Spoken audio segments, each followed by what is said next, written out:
The four Beardsmen of the Bookpocalypse.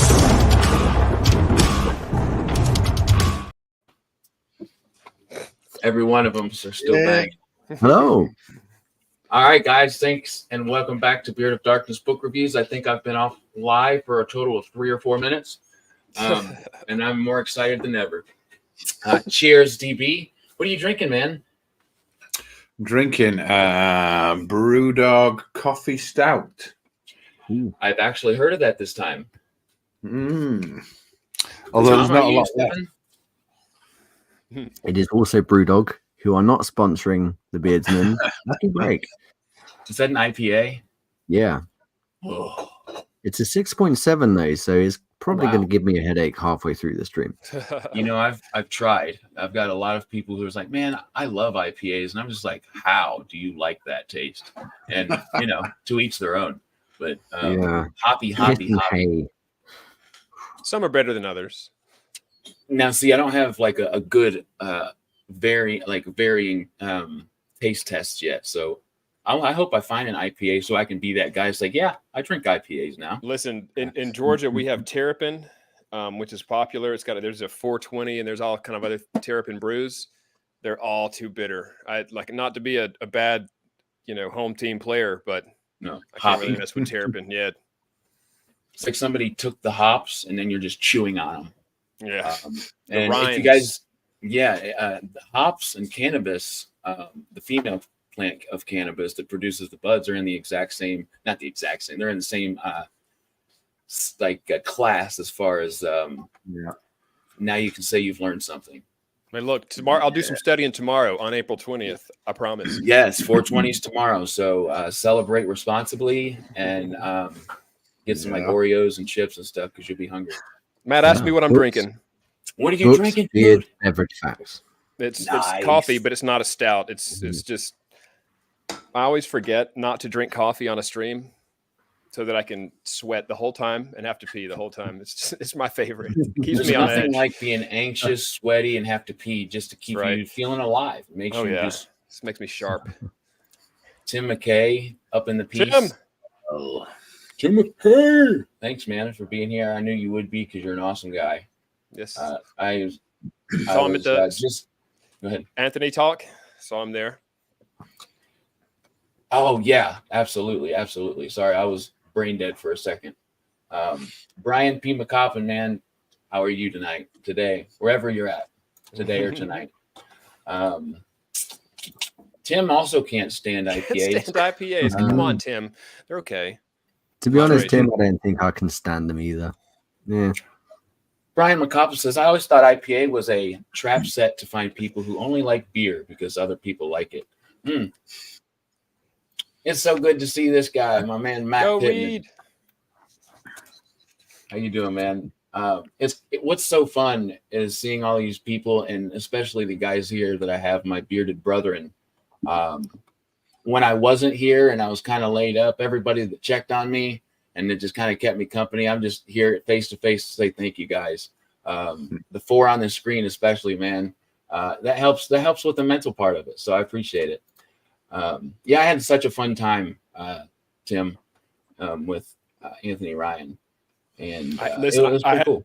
I had some thoughts about your talk with him and some notes that I took. I try to take notes whenever you talk to somebody who I consider like influential or, who's been at it for a while, has made a lot of works. I took love some that. notes.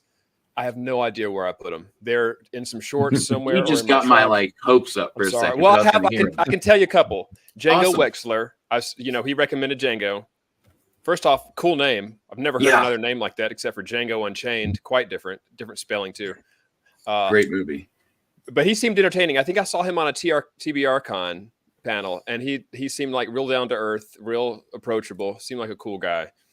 He also mentioned R.J. Barker. He mentioned the Bone Ships as being some good reads of his recently, and it made me think if personalities can sell books, or just R.J. Barker is one whose just personality and appearance alone could sell the books.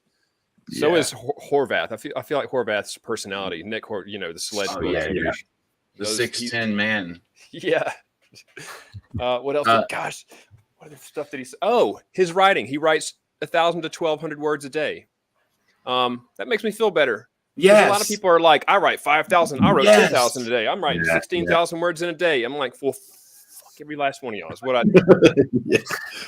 Because when he said that, I said, that is so important to hear from Anthony Ryan, right? Doing it. Yeah. Yep. Makes me feel better about my word count because it is not, and I've accepted that mine is not ever going to be Sanderson level generation. I feel like a guy like Sanderson that can write down, he's here. He heard us. He just got Beetlejuiced. Horvath. I didn't do it. Yes. I didn't say it 3 times. Horvath. I forgot what I was saying, but You're saying word count? yeah. Oh yeah. So Brandon, he's always like the go-to to hold Puts out a lot. Yeah, he cranks it out, and I can't imagine a guy that writes 6,000 words a day. Like, that's too many to have value behind every single word. Like, you know what I mean? Preach it, You brother. have to, you just kinda, for me, it's like you have to trim. Yo, the I'm fat. with you.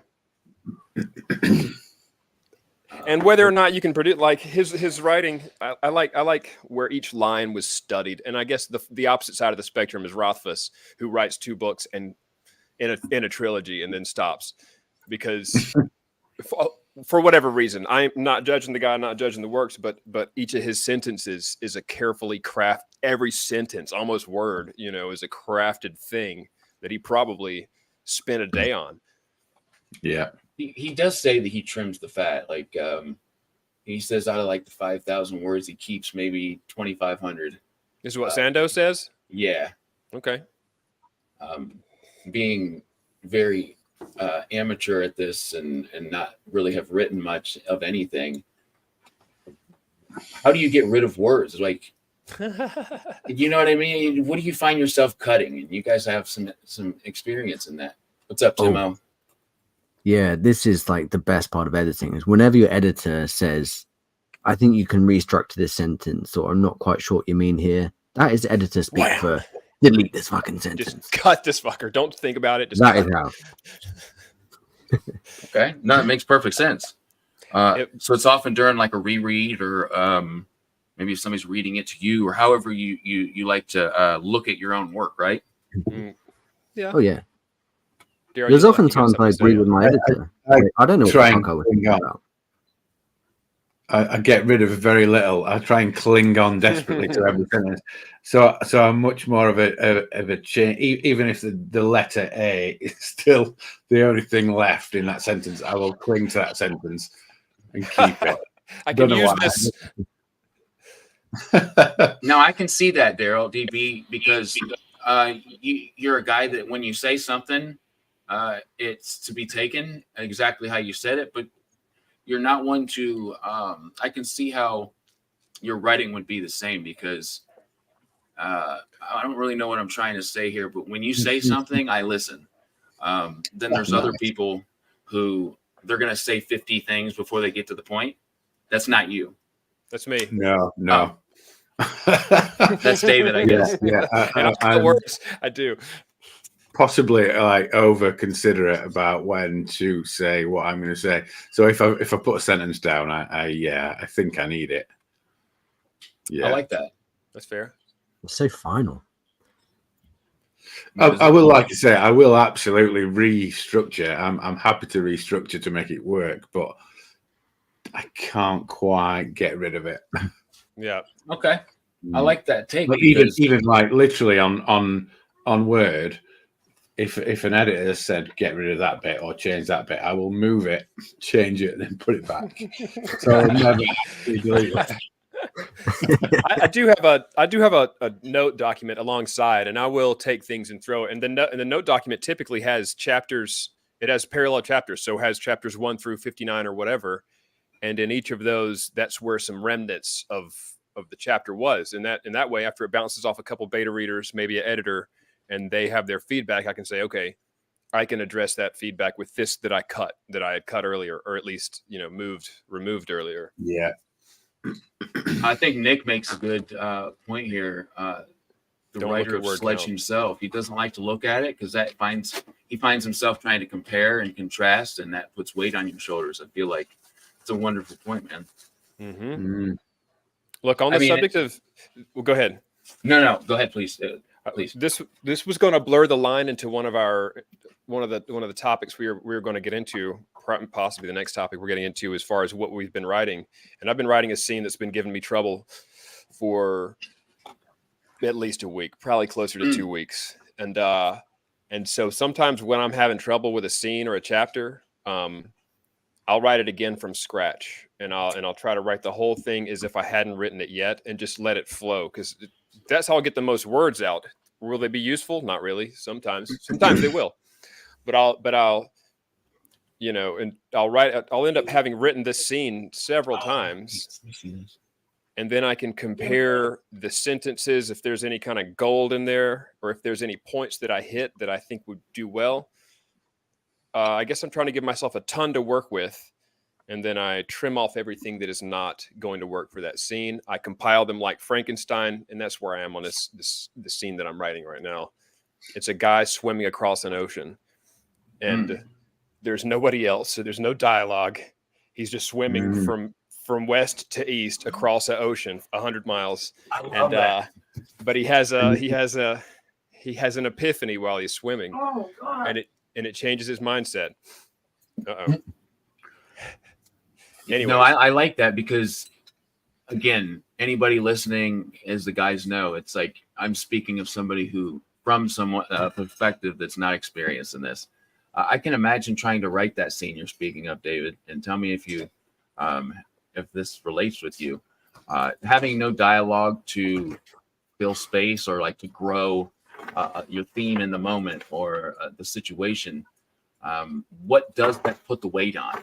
If there's no dialogue, where's the weight at? Yeah. Well, and in my opinion, a scene has to progress the plot, progress the character, or I guess, touch on a theme, or progress the world. Some people don't value progressing the world. I do, possibly to my fault. Don't care. I love the world.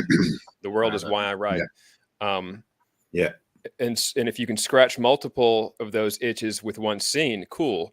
Well, there's not going to be any dialogue, because which is where I can try to find some humor. This character was kind of a stick in the mud. I mean, he's interesting, but on the inside, he's very straightforward and kind of shallow.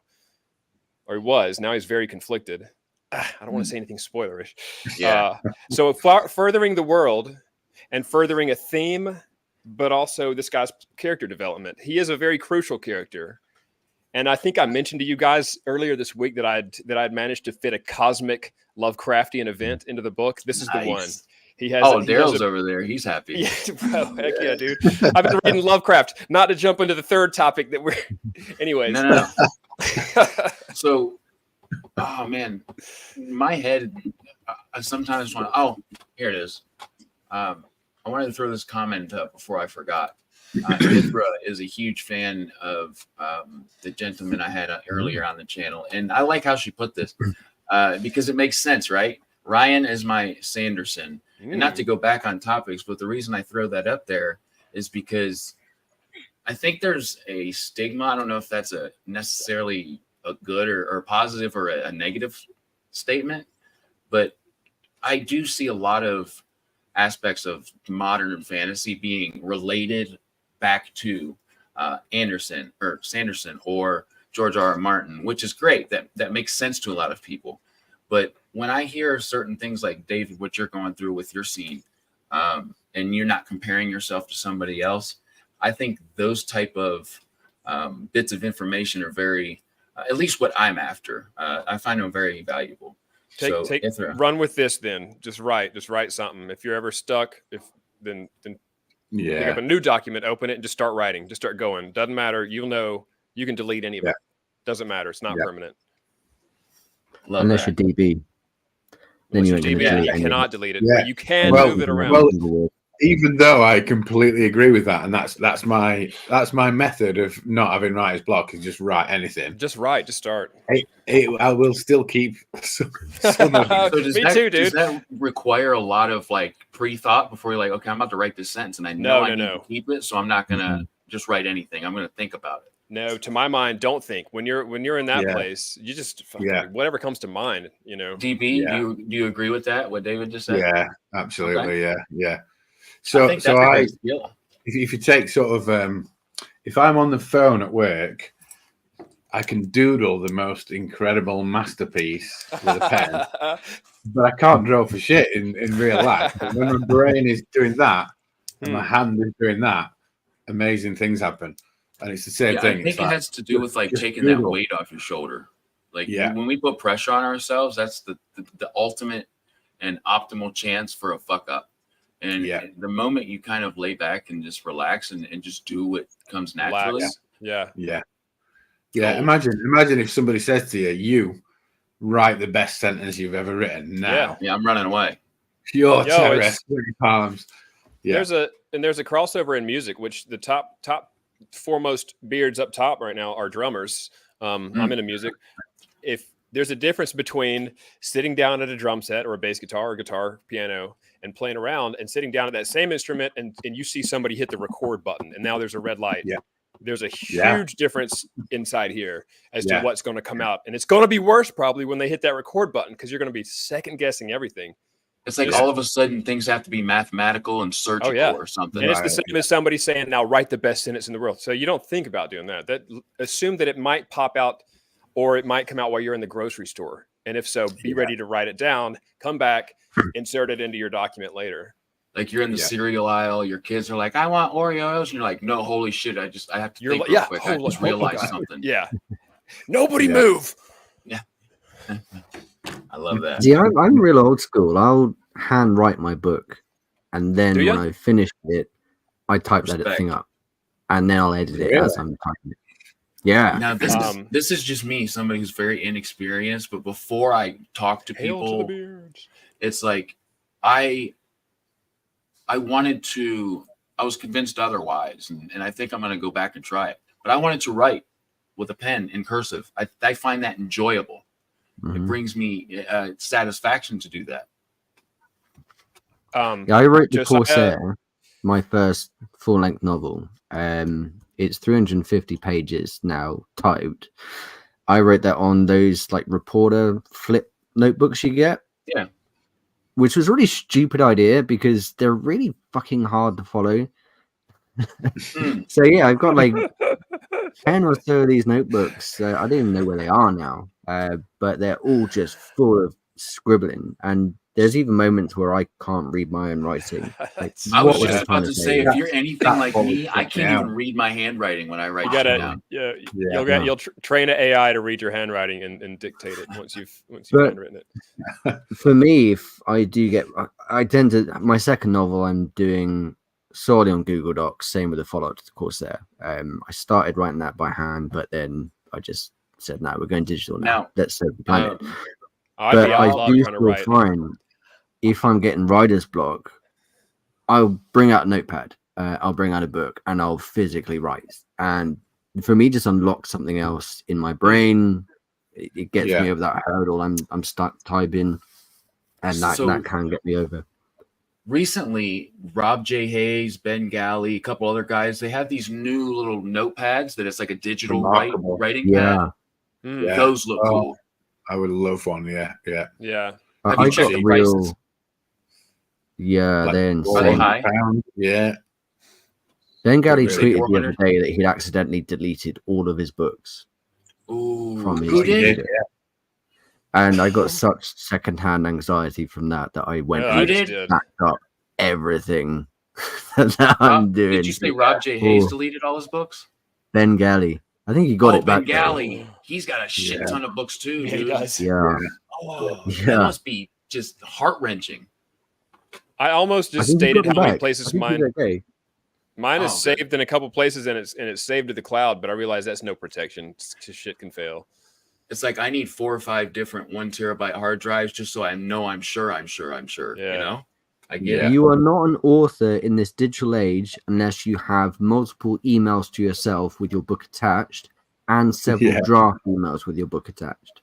Yeah. Ooh, take it from if you guys don't, he's writing, so he knows what the hell he's talking about. That's a great bit of information that I never would have thought of.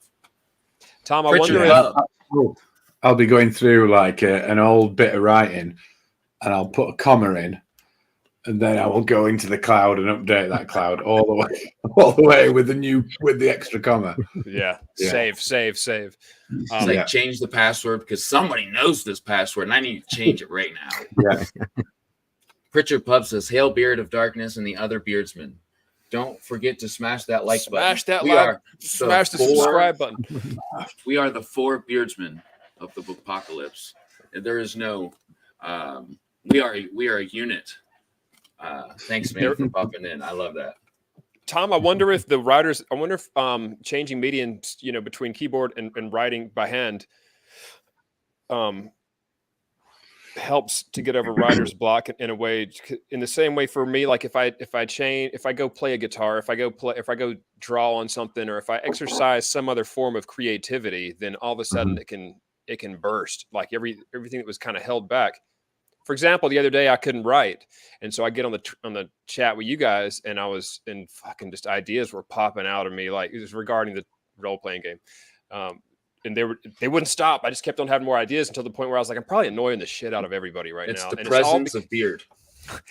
I couldn't get to my document. That's why. That was why it was all coming out. It's like I need to surround myself with the beards because I'm just losing my shit right now, and that creative juice will come. I also love B.A. Turner, my guy, man. I'm glad you're here. We need to talk soon. It's been a little while. That he uses the word jabronis because nobody outside of the 90s will know what the hell he's talking about. And if you don't know, it's familiar, but it's The Rock from WWF. Jabroni candy ass. I remember Candy Ass, Rudy 2, Candy Ass. Yeah, see, Stone Cold's my guy though. He's just, Rudy he 2, looks like Candy. Yes, he comes out to some badass music. He's breaking glass, drinking beer, and he's got some a cutoff on, and that reminds me of everybody around where I live because I'm at the beginning of the Appalachian. So I find that highly funny. Thanks for being here, man. So Nick also does it. That's exactly what I do. He's a warrior as well. He emails each person in his family twice, and then 3 different addresses, and then one off the top of his head. So Nick, this is me. This is one thing I've discovered as a very newbie in this. I have to read my stuff aloud or have it read to me. Yeah. And that's how I pick up on, is this a natural flowing dialogue? I get Word to read it to me every time. And even though it's weird and robotic and sterile, you can still feel the gaps in the right. I had no idea that existed until 3 days ago. Yeah. I take this one step further, Nick. I will have conversations with myself, often in the shower, between 2 characters. It's just, you step back, it's me talking to myself like an idiot in the shower, but it's really handy. Yo, I do the same thing, man. Out loud too. Not even, and I got no shame about it. My wife knows I talk to myself, and it's probably characters having a conversation. If I talked to myself the amount of times that my internal dialogue was going, people would be highly suspect. Like, this guy needs something medicinal in his life, some tranquilizers. Or less. Yeah, he's on way too much medicine. He's not even thinking about what he's talking. Oh, I love that. AJ Calvin, good to see you. I talk through stuff with myself too. Usually, commuting is good. That's a safe space. She's got an amazing job. I think it's amazing too. She's a scientist for real. Oh, nice. Amazing. So I don't find myself talking to myself very much, except in just usual life. But the thing that I do is I'm walking about the supermarket and I pick up a broccoli, and then suddenly I go, "Oh my god!" Like chapter 12 needs this specific tiny little thing, and that's what I get. It's that's my social weirdness. Do you capture it in the moment? Do you write it down, or you write it in my phone, or there needs to be a cog in that scene from 3 years ago that needs to be there. It's not there now. It's that's my anxiety that pops up. Oh yeah. DB's been doing the third patch on his chin, and I'm gonna say it is getting long. That's a 9.5, bro. That's pretty good. I'm digging. Yeah, I was gonna trim it up for the evening, but I'm not Oh, time. don't you Was dare. too.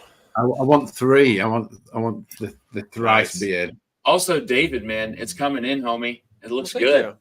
Yeah. I'm working on a little gray there too. I'm working on Wow. my age. Because of my barber doing me really wrong, man. Just you don't trim a man's beard when he tells you not to, right? It's against Wait, did he every code I have. Yo. Yeah. So I went for a trim, and Yeah. I didn't notice at first. My wife's like, "That's a little shorter than normal," and I'm like, "Hold on, what's going on here?" I looked in the mirror, and I got to thinking, I really didn't check out the guy's job as well as I thought I did. I know a barber I'm not going back to, but hey, yeah, you and me, we're at the same right now, I think. Yeah, we may be. But I was like down to here. Whatever. You were. I'm But telling myself length doesn't matter because you hear people saying things like that. Man, we ponder that quite frequently, don't we? Every centimeter counts, baby. John Douglas.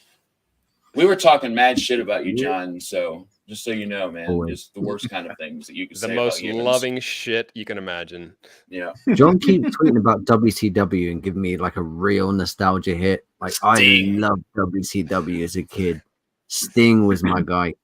I like Sting was Hulk Hogan awesome. as well. Let's Sting was go, so- Daddy! Come on, me and Gene. Yes. Big Papa Pump.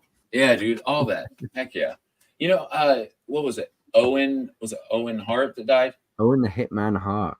Yeah, so I met him a Damn. week before he died.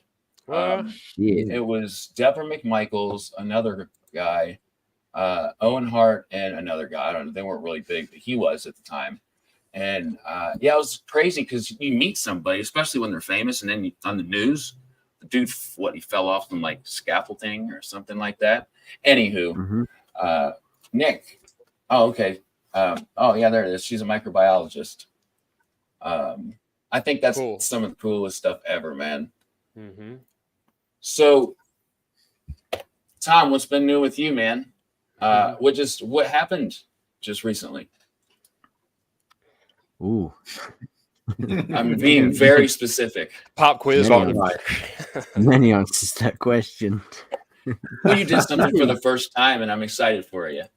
This would be really embarrassing if I just failed miserably on questions about myself. Like That's the yeah. best ones to fail. Like, that's hilarious. C-, see me after class. Tie the knot with Mrs. Bookbeard. So that happened. Yes. Is that what you meant?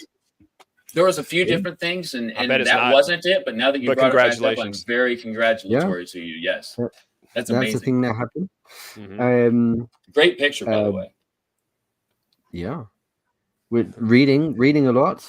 That's also happening. But also I'm releasing my book into the wild. It's currently with several people beta reading.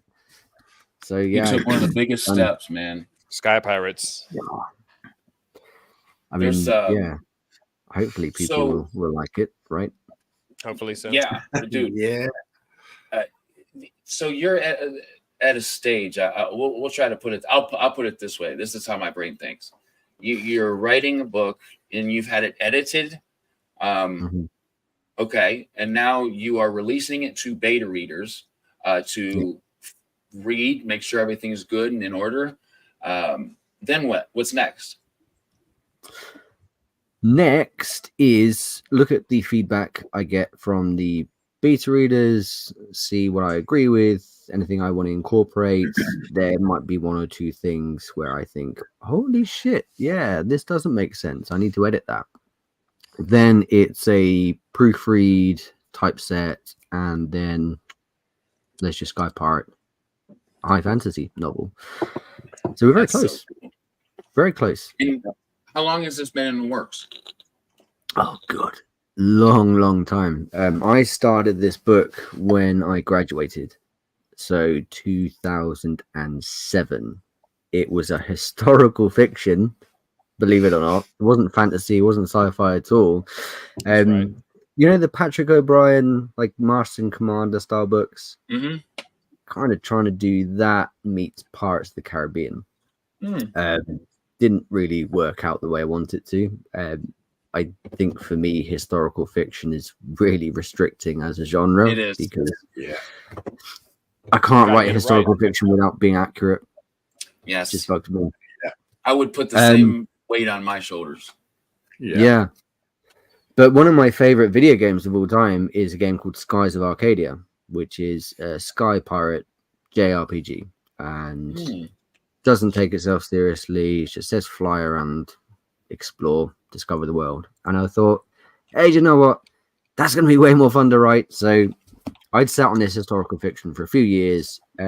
I picked it up more recently, about 2021, 2022. And then I changed it from a historical fiction into this basically treasure island in the sky. And it's so much more fun. That's awesome. I think it's a fun book. It's swashbuckly, but rather than go full on Pirates of the Caribbean, hey, look, we're on a Disney ride, you do kind of see the ramifications of a life of sky piracy. There's a lot of trauma in the book because people are getting blown up or they're getting crushed with an Ethereum metal arm. And the main character sees this and thinks, holy shit, I don't think I should be a sky pirate anymore. What is swashbuckling? Swashbuckling. That is a good classic. Me, I have no idea, but I'm going to say like exactly what Johnny Depp's character is. Yeah. Just think in your mind's eye, your most stereotypical pirate you can. That's the kind of swashbuckling lifestyle. And he puts like the you know what I mean? That extra little bit of character with it. He's kind of free, and I think those are specific to his. Yeah, those a lot of that may be specific to the one and only Captain Jack Sparrow. Yeah. I just liked that character in particular because of those reasons. Yeah, those big named characters in those films, they were all awesome. Yeah. Whoever else, we got Tentacle Face McGee, Davy Jones. He was cool. Davy Jones. Tentacle Face McGee. Captain Blackbeard, was he one of them? He was cool. They all had good personalities. Blackbeard, yeah. Otherwise known as Lovejoy. Yes. So I think there's a commonality. What was it? Captain Lovejoy. Are you Americans familiar with Lovejoy? I've heard the name, but I don't know what it is. So he was an antiques dealer. He was a what? The guy that plays Blackbeard in the Pirates of the Caribbean is a British antiques dealer character. Crime-solving antique dealer. Very famous in this country. Yeah. Nice. Oh, wow. I'd seen him in other stuff, but not that. Yeah. He's in Deadwood. So before Deadwood, long before Deadwood, he was Lovejoy. Okay. Check it out. Yeah, I'm excited. Wait, Tom, I'm loving all the love for Spy Pirates in the comments, by the way. Yeah, that's lovely. Tom, talk about the setting, if you don't mind, just a little bit on, because I know that you have there's a high sky and there's a less high sky type stuff. So the setting was the challenge because one of the first people who read my book was my mum, who didn't get it at all. She's like, why are they pirates and they fly? Pirates don't fly. They're too on analytical. The ocean. I was like, thank you, mother. I'm 35 years old. I'm aware of how pirates operated in the 1700s. It's like, but I want to make this world. Your mother's not your target audience for your fantasy. I was going to say no. Very rarely, yeah. No, the world of Halan, where the Corsair is set, is basically atop a series of mountain ranges, and between these mountain ranges is the deep sky, which is a churning maelstrom. No one goes in, and if they do, they don't tend to come out again. So the cool thing is, because everything's on a mountaintop, it's all at high altitude, people have to adapt. So a lot of the settlements are bolted on to a literal cliff face, or they're carved into a mountain. Or there's just a full-on floating sky pirate city that just goes from settlement to settlement. But there's some larger land masses where they can support deserts, seas. It's pretty epic stuff. Really fun just to let it all out and see what I could come up with. That sounds It was like an awesome playground to write I stuff. had never heard the idea of a sky pirate until kind of venturing into this community. And as soon as I heard it, I was like, that's incredible. What a cool idea. So there's some topics that were floating around I've seen, and this is a part of when I'm in the mood for something dark that I truly like about my books. And it's when it's a dystopian, and that's a very broad statement or what have you. But I want to go into you guys' opinion. What does a dystopian novel have to have in it for it to kind of check your personal boxes? Daryl, you can go first, man. On the spot. Okay, so so straight off the bat, it has to have remnants of a failed society. Ooh. From before. That's what we need. We need to be able to find dusty little remnants of what went before. That absolutely floats my boat. Yeah. I love that. We don't need zombies. We don't need. I mean, we can enjoy zombies. We can enjoy all the classic stuff. But for me, we just need to have a world built on top of another world. I guess it's archaeology. It's the sort of next tier of archaeology. We need to sort of be there and know that weird thing that's sticking out of the ground over there was a traffic light in the old world. That aspect really opens a lot of doors creatively too. Just thinking about your comment, I'm over here like all these side roads I could take just from that. I like that. I haven't thought about that. Incredible. What do you think, David? I was waiting for you. I thought you were going to say Tom. I thought I had some precious seconds left to not just copy Daryl's answer, but yeah, the remnants in my opinion, the remnants of a fallen civilization. So like something like Walking Dead would come to mind. Later seasons anyway, not as the apocalypse is going on, but yes, it has zombies, but that's not necessary to it. But also what comes to mind would be something like that video game where you're Alloy and you're shooting metal dinosaurs. Horizon. Yeah. Yes. There's a ton of remnants of, I guess, Earth as it was before something happened. And I bet if I had paid attention to the story, it's an awesome game. If I had paid attention to the story, I would know what happened. I don't pay attention to stories in video games so much, unless they just grab me. Last of Us kind of another. Just Last of Us is another one, but that's a little more zombie apocalypse-ish, where it's spores instead of The Walking Dead. Something else came to mind too. Fallout. That's another good example of that's just nuclear war ruined everything. Aesthetic of that is incredible. It's such a good show. Nobody say anything spoilers. I'm on episode 6 I've or not 7 watched right now. any yet. I've not started it yet. Yeah, Oh my god! It's so good. Everybody's ranting about it. It's funny and it's seen Dune and 2 it's serious. Dune is fucking amazing, bro. I need to see it again. Yeah. I've heard the second one. I love the first one. I did too. Yeah. Defining features is that I guess it's the world has it's not it's not being controlled by humans anymore or the majority. Instead. And if it is, we are a lot less than we once were. There's not 8 billion of us anymore. There's more like 8, million, if tops, or 800,000, whatever. Less of us. And something else is running the streets now, and we got to watch out. So, have you guys read? Immediately, this popped in my mind. Yuval Kordov's. He's got 2 science fantasy books out. And they are incredible. And David, I'm pretty sure it's going to be your favorite book ever, just based on what you just said. It's incredibly unique. Would you believe I spelled his name right without even? Oh yeah, you interviewed him, right? Yeah. Hand of God. Me and him go to the same barber. What? Are you serious?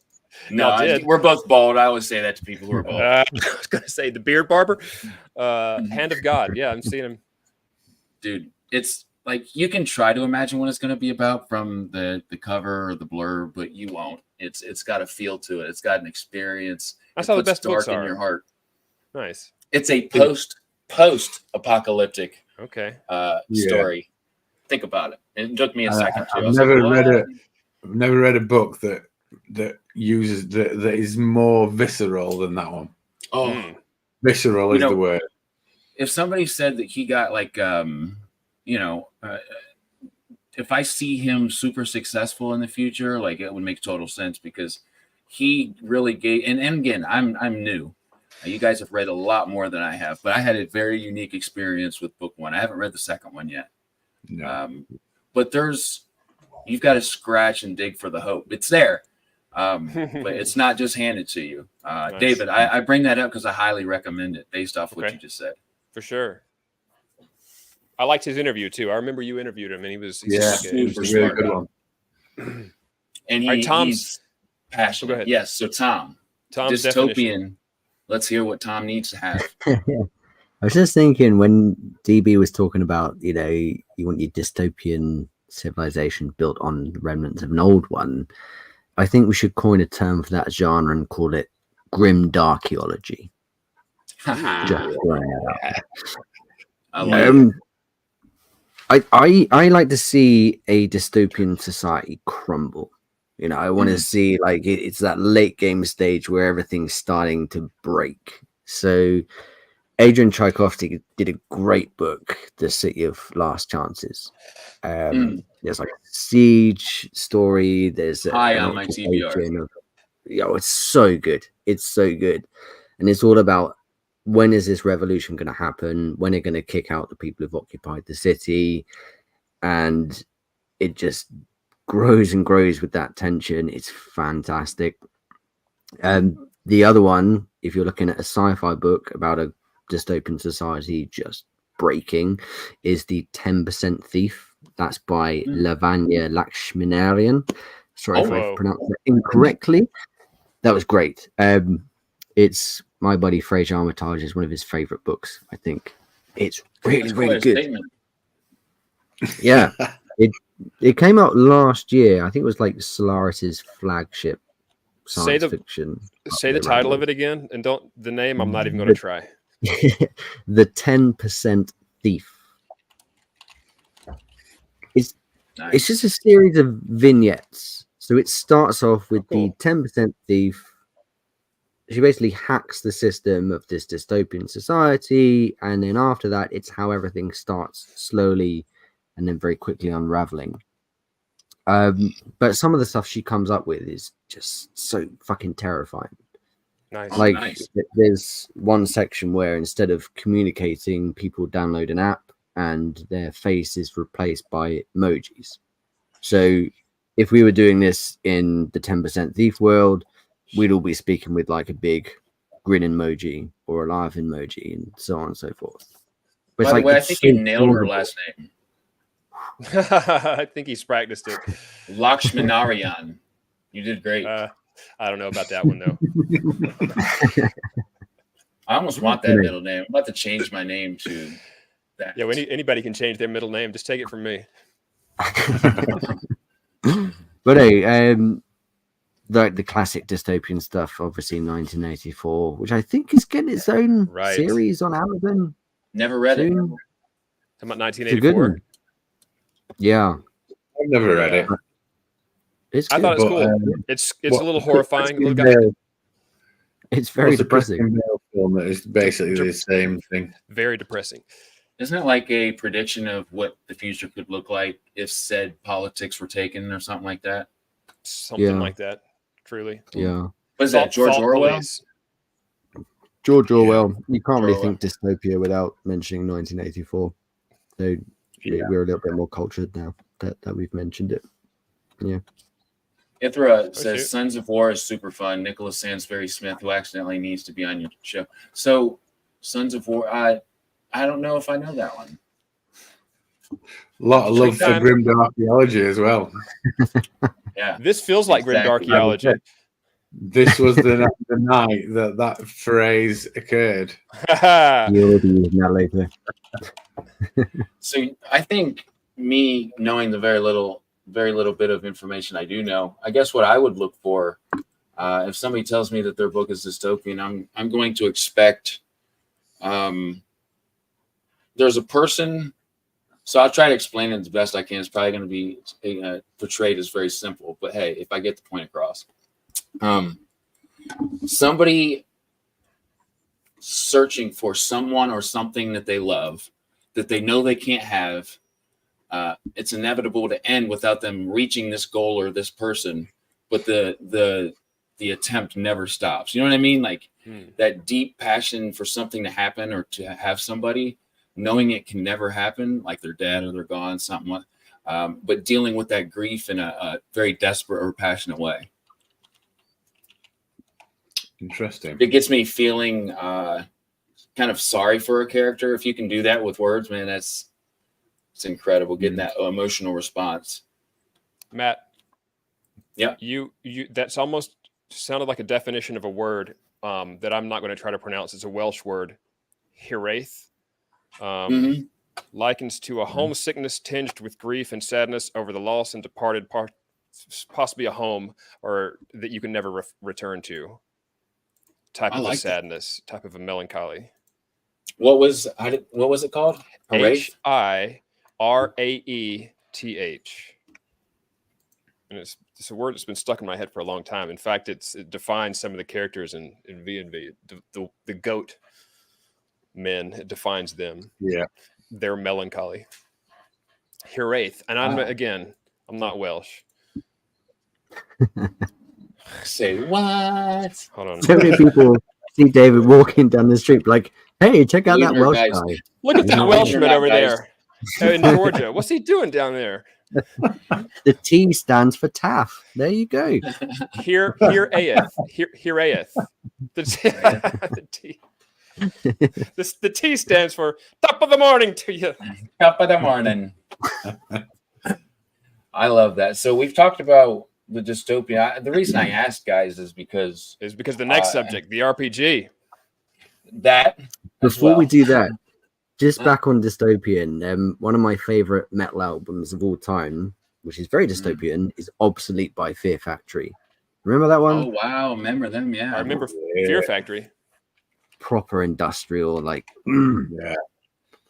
robotic, chunky. Yeah. When I was a kid, Edge Crusher was just one of my favorite songs. Yeah, I have to check them out. It's been too long. Oh, it has been too long for me. I might listen to that album. I always come out of these talks with 100 things I got to look up and check out. Yes, we're throwing all the mediums at you: books, games, series, Skies of Arcadia, music. I think can be post-apocalyptic. If I was going to put a soundtrack to a book for me, like if it had the same feel as the song did, the book did, Lamb of God. I like the feel of their music. It's pretty. I can tell you put Lamb of God on your stuff on Instagram sometimes.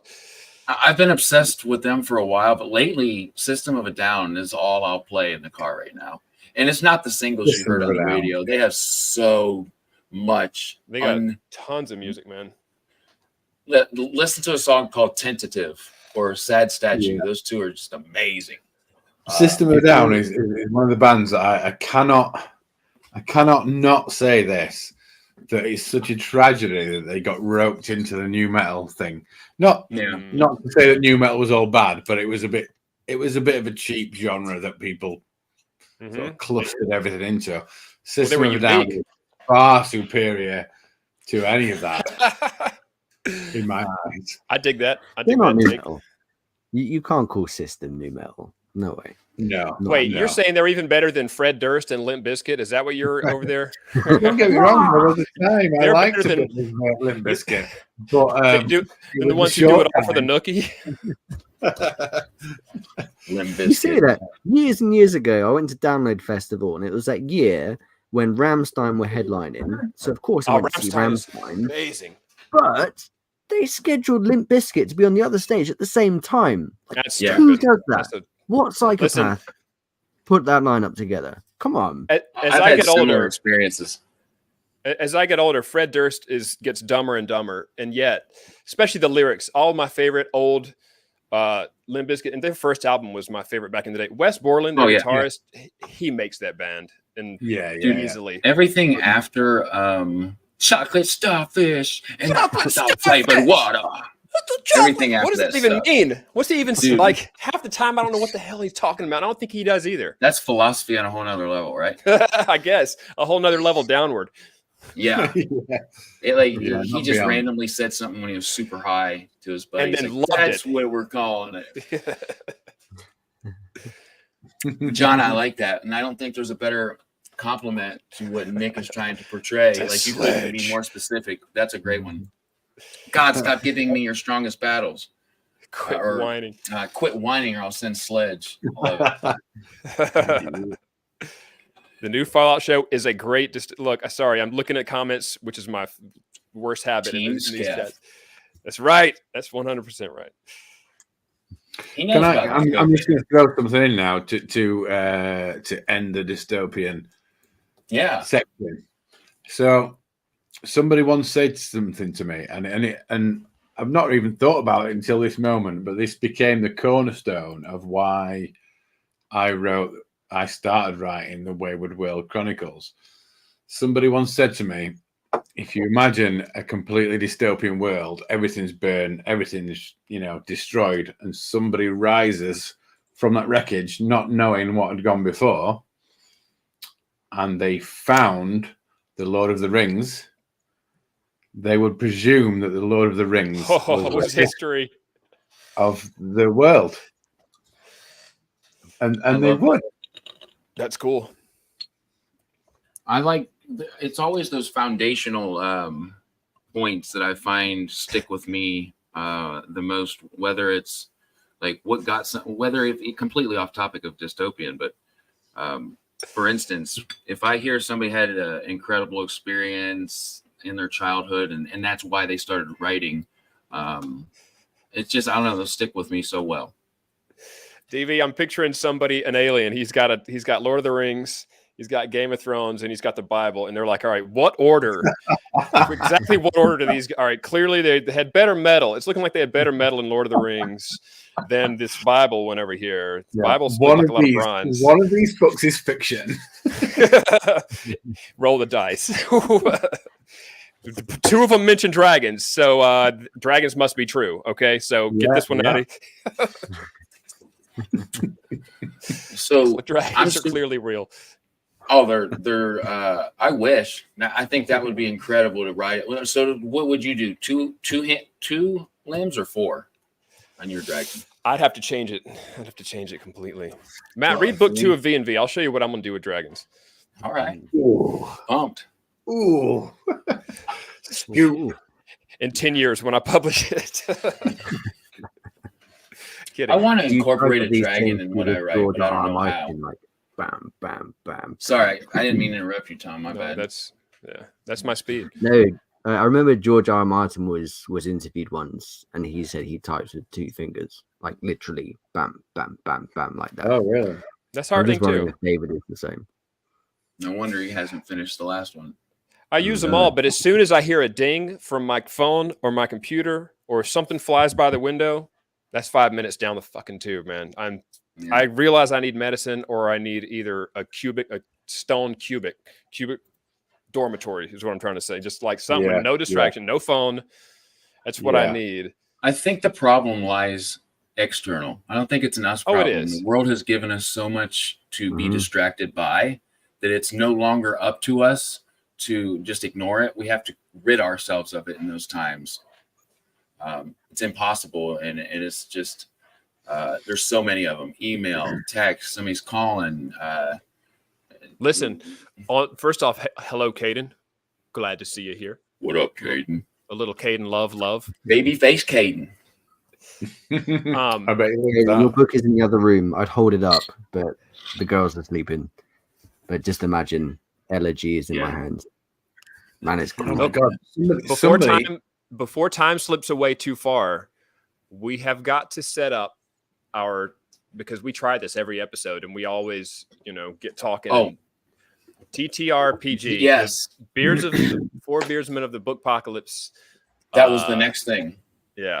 Yeah. And it's dystopian related because we've determined a setting. Yeah. And if y'all don't mind, I'll try to do a little rambling, and y'all fix whatever details that I fuck up, that I inevitably get wrong.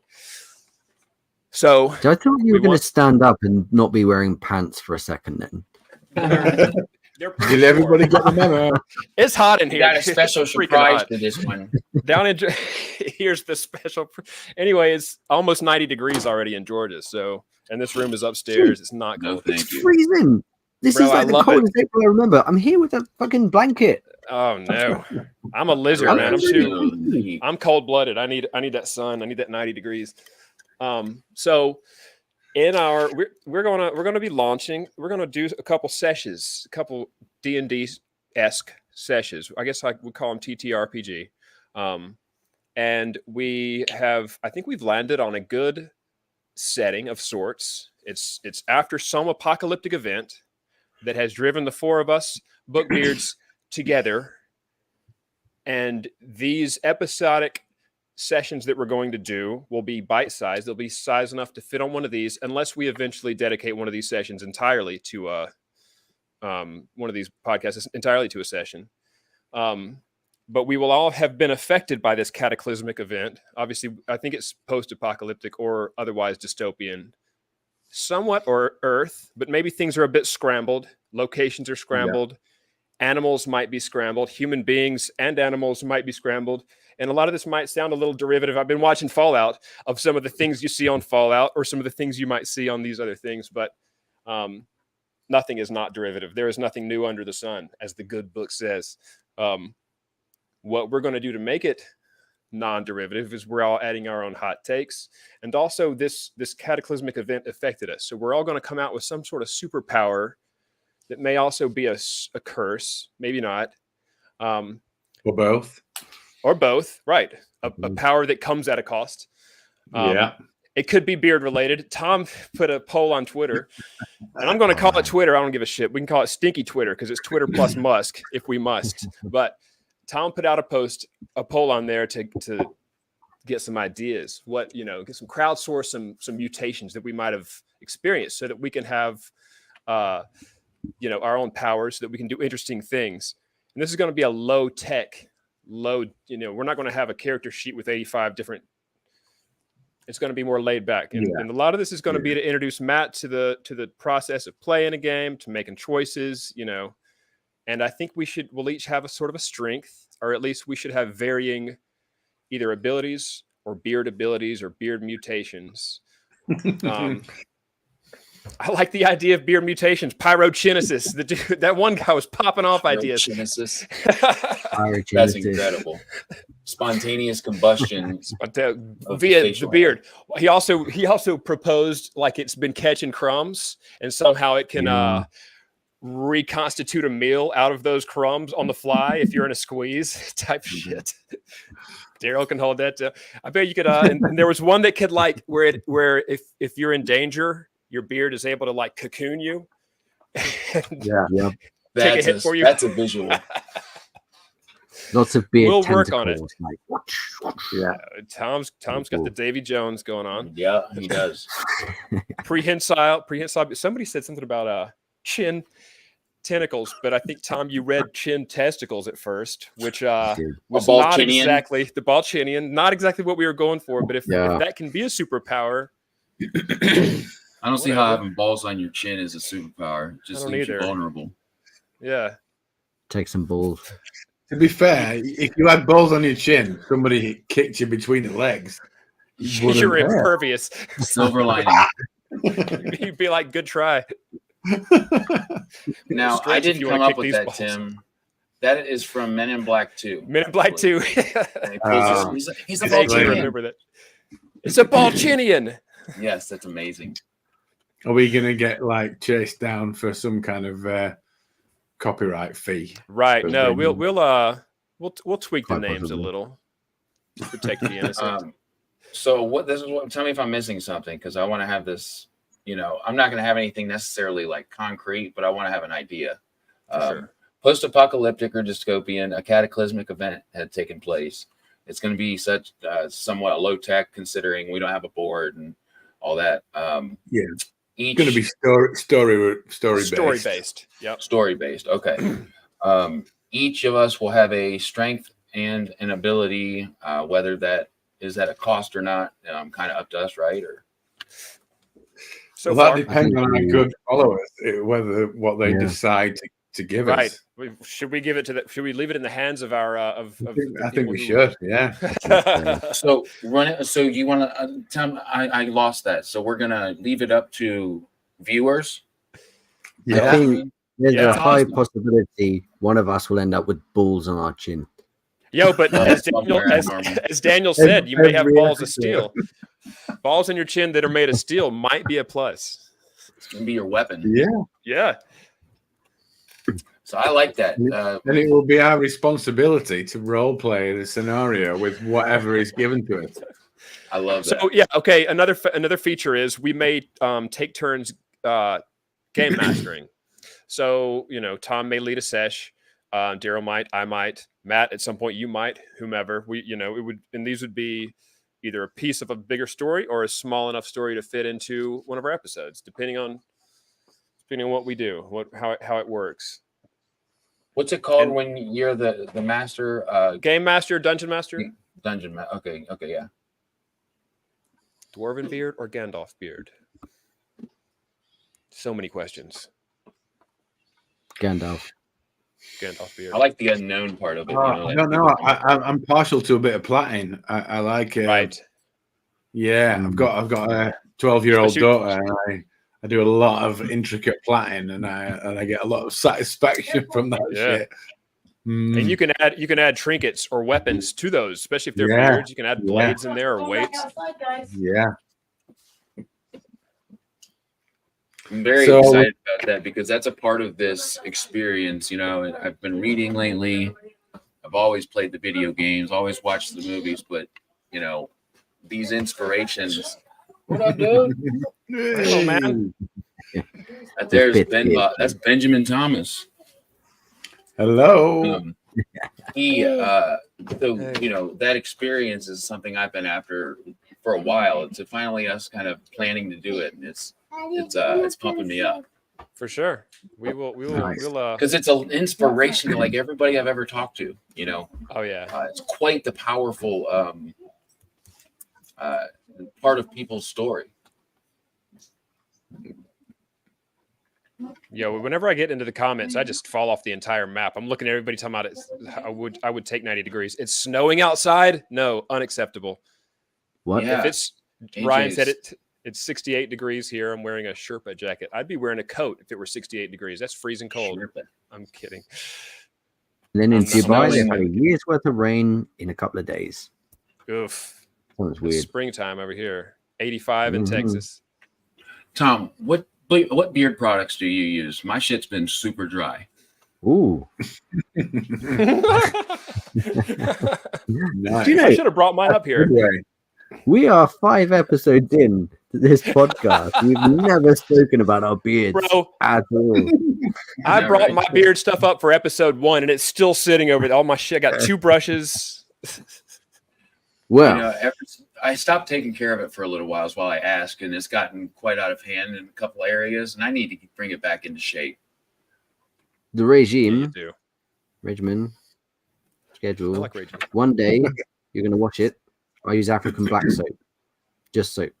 African black soap? Yep. African black soap. You can get it on Amazon. It's real cheap. Got me looking up something else. Lather that bad boy up. Just wash your beard. That's it. That's what you're going to do that day. Okay. Next day, you're not going to use a black soap, but after your shower, get the beard wet, let it dry, then you're going to use your oil. But for your length, you want to use a beard balm, not an oil. Yeah. My recommendation is 7 potions. They do a very good beard balm. 7 the potions. sandalwood one. Yeah, your expertise is demonstrated in about 3 sentences just then, Tom. And it's making me wish we had asked you this question 4 episodes ago, because that was all very insightful. Another good oil I found too when I was buying a bunch of it is it's a place in Michigan called Detroit Beard Company, I believe, or Detroit. It's Detroit something, but It's a small business, as most of these places are. So that's the one I have found myself. But I want to try the 7 potions, because you go to Amazon, right? And there's a million different people doing the same thing. Honest Amish I don't is trust Amazon anymore. Yeah. But I say if your beard gets to this sort of length, like that, If you got a 2-fister, where it was, that's a 3 or 4-fister right there. that's the only thing I can two-fist. If you get to this sort of length, this is when you start using an oil. And then you can't go too far wrong with it. As long as it's got Jojo about oiling, then it's fine. So are we all combing? Yeah, brushing it out. I brush if I want to be presentable, which is rare. I have that exact. I have almost that exact brush, dude. Yep. So it might be the just same. Just want to say something. Having hair like mine. While we're on the beard topic, good grief! You would not believe how much your scalp misses not brushing or combing, and it becomes a bit of an issue, and you really desire the feel of a comb or a brush. So having a beard that you can then comb itches that scratch. It's like the itch you can't scratch. Yeah. And try to put in a comb more through those important blocks. you could ever imagine until you're you can't. The sensory kind of You don't know what you got until it's gone. Yeah. Honestly, I don't remember what it's like to, and I'm not even joking. I was 16 and I started shaving my head. Like I was an early bald one, if you will. They'd been making fun of me in school for a while. I was like, they're just joking. They weren't. Not even a little bit. Yeah, but you were 2 foot taller than all of them, so you didn't. I was. But see, at the same time, having size, because I'm 6'5" and I was like 280 in high school. Size is one thing, but that's if I can catch them. Most of the time, I'm not catching them, and they knew that. They're like, "Oh, he's big and slow." They were right too. I'm gonna slap him right upside the head and sprint away. If I can catch you. Let me get a hold of you. You're gonna be sorry. Yeah. So in the interest of inclusion, do you moisturize the scalp? Yes, I've done it a few different ways. Sometimes I use whatever I'm using on my beard, which is probably not. I don't know. I don't see how it could hurt, but usually I'll like shave it, and then if I did it right, you can use like an aftershave, burns your whole head, right? And then that kind of dries you out. So I used to use I think it was some sort of men's lotion. I don't know the correct or right way to do it. I haven't looked it up, but that's what I've done, and it seems to do pretty well. One day you'll be using sunscreen, and that's it. You'll be just slicking that head up with some coconut turtle wax sunscreen. Yeah. I'll just use some No. I think one day you'll be using Bookpocalypse. Yes. Special formulated moisturizer. Hey. That's incredible. The whole line out: the beard balm, the beard oil. Yeah. I feel like we're gonna invent things you didn't even know you needed. Maybe a chapstick. Bookpocalypse. Bookpocalypse. Yes. Dude. Yeah. Whole nother level. Tom, you're on a roll. I love At it. least I'm good for something. Y'all, I saw a question earlier that it is not on any kind of topic, but I have to answer it. Josh Eats Books asked, which one of you dudes would take 5,000? There it is, to shave it all off. I mean, at this point, I would. If I was at Tom's, I've grown a lot longer beard than this, and I'm old enough and wise enough to know that it will come back. It'll come back. You're right. Yeah. Bring that money. I'll tell you what, my 5,000 is 5,000, and I would do it. But here's what I'd be missing out on: the love and attention and affection from my sweet beloved until it grows back. I don't even know if I'd be able to sleep in my own bed if I did. I might have to sleep outside for all I know. Get the hell out of my house. You baby-faced son of a bitch. $5,000, I'm taking it. And I'd wear my tree beard. For every episode, I would wear my tree beard until it grows back. Yeah. So can we clarify, is this actually an offer or just right? Yeah, if you've got $5,000, put it on the table, man. Yeah, bro. We'll see who's really talking shit. Yeah. First shave, first wins. We'll start the Patreon right now. Just a stranger at the door. The kids would disinherit me, whatever that word I'm looking for is. You're not my dad. My dad has a beard. Tom, you just recently a couple of things, because I do have to run to the store here soon, but I wanted to make sure to cover the last couple of things that I personally drew up here. How was your vacation, Tom? It looked fun, and I would love to go there. Where'd you go, and how was it? So my in-laws, my Polish in-laws, Jarek and Viola, they have a farm in Portugal. So once, twice a year, we go to the farm, we stay with them. We stay on the farm in the sunshine. It's amazing. I love it. But it's great. Grow? He grows all sorts.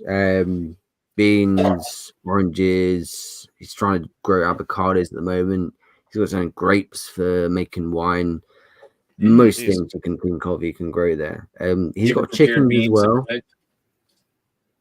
Well, I'll tell you a funny story. He's just started keeping chickens for the past couple of years. But in recent times, there's been a fox visiting and probably killing them. So Jarek thinks, I don't want my chickens to be eaten by a fox. So when we're there, bear in mind my 2.5-year-old is with us at this time. Jarek shows up with something under his arm in a paper bag. He's like, I've got the gun. It's like, okay. Can you point it up, please? Your 2-year-old granddaughter is here. Rule number 1 of guns, always assume they're loaded. Assume they're loaded. Treat them like they're loaded. There's a Roald Dahl book, Fantastic Mr. Fox, where all these farmers camp out with their guns, waiting for the fox to show up so they can shoot him. And that's pretty much what my father-in-law is doing right now on his farm in Portugal, camping out with his gun, waiting for Mr. Fox to show up. That's a real man. Yo, foxes are ninjas, bro. You don't see those unless they're super sneaky.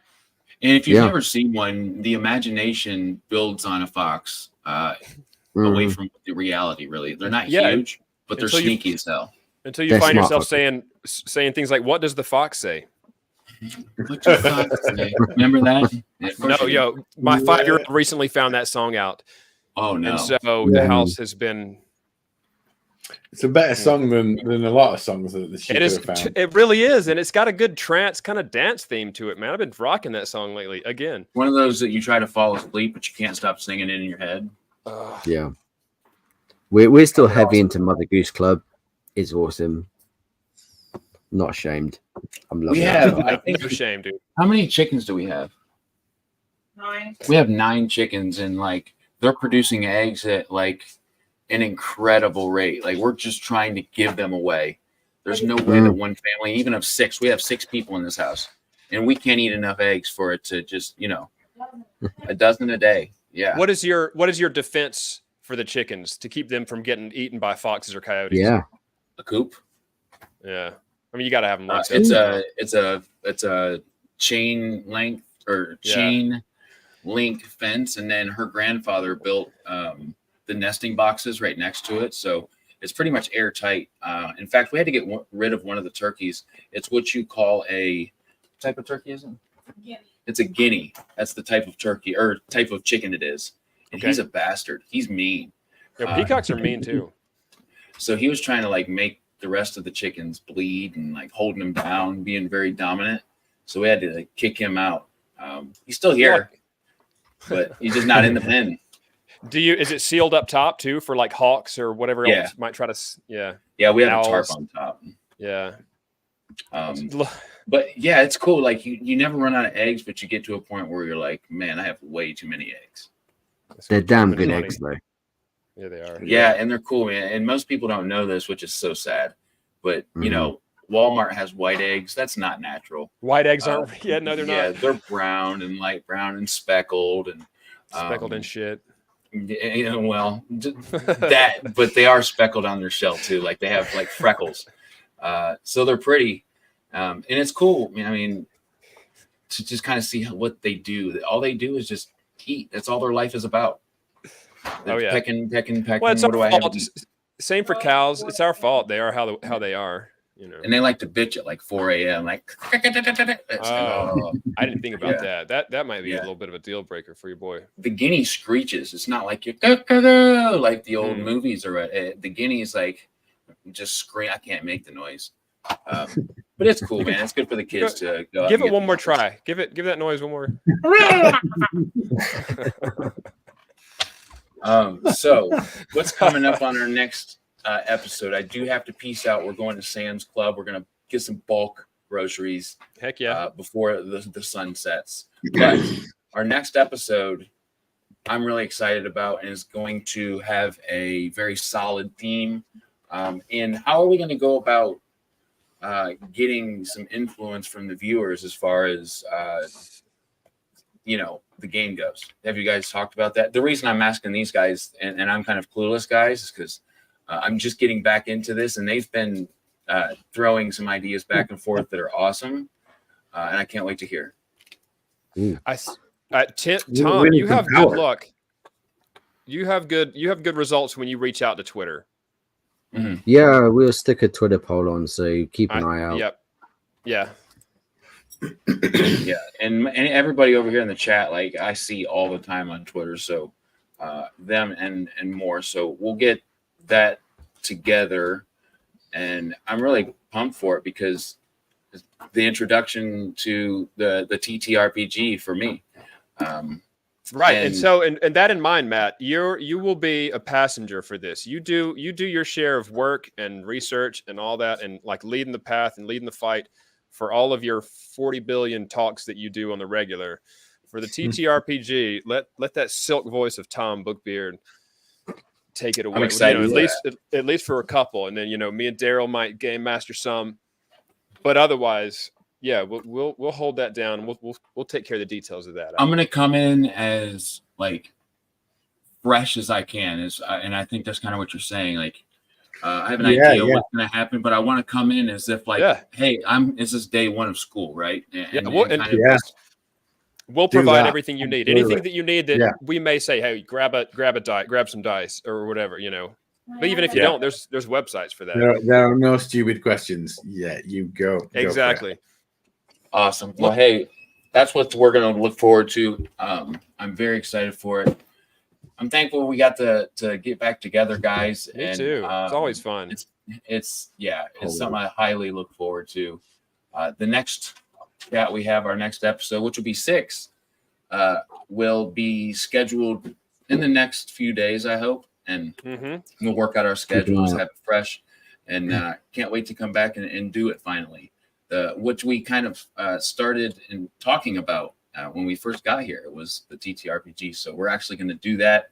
And I'm excited. So you got another talk tonight, don't you, Matt? At 8:30, yes. And he's a cool ass dude. He works for the Space Force, man. He's an officer in the United States Space Force. Rad. He's going to have some cool. He works for Blue Origin. He's going to work for Blue Origin, Jeff Bezos's space company. Wow. It's going to be an interesting chat. So for sure, 8:30 p.m. tonight Eastern. I know you guys over across the pond will be sleeping, but that's all right. The replay, you guys can catch up. But yeah, we'll have that scheduled.